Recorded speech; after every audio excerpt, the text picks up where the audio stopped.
I'm Damien Wills, owner and chief pilot of GoFly Aviation, and welcome to this week's quick tips, which is what to do if your flap fails on takeoff. Okay, right, today we're going to look at what happens if our flap fails on takeoff. So we looked at what happens if our flap fails in circuit and we can't actually get our flaps down for landing. So in the sling aircraft, obviously we use one stage of flap for takeoff, but what happens if we take off and our flaps fail and we can't retract the flaps? What do you think we'll do? Fly the plane as per normally, except you have to keep your airspeed down to under 85 knots. Yep. So we do a normal circuit, so how will we keep our airspeed below 85 knots? With our reducing our RPMs until we keep so we don't go through that, that's right. Yep. So today I'm going to simulate that for you, okay, and I want you to fly a standard circuit, but we can't go over 85 knots. Yep, no worries. Great. Okay, so we've just passed 300 feet, our flaps have failed, so we'll just keep climbing as you would normally. Yep. Up to our circuit height.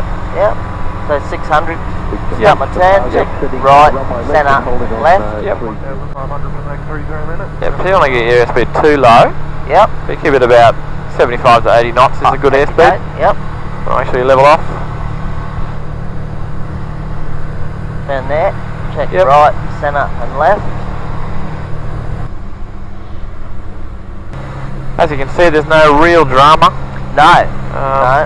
And obviously you spend this time checking your fuses, making sure that the fuse for the flaps might have popped. You can check that.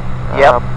You don't want to really be checking it straight after takeoff, so wait till you're at a safe height to check all that. Yep. Watch that power and airspeed's a little bit low. Good, and then you just land as normal. Yep. Pretty easy. Yes, it is. And obviously you wouldn't keep doing circuits, you'd stop and get it checked out by a engineer. Definitely. In summary, if you experience a flap failure on takeoff, fly the aircraft. Remember, aviate first. Climb at normal airspeed.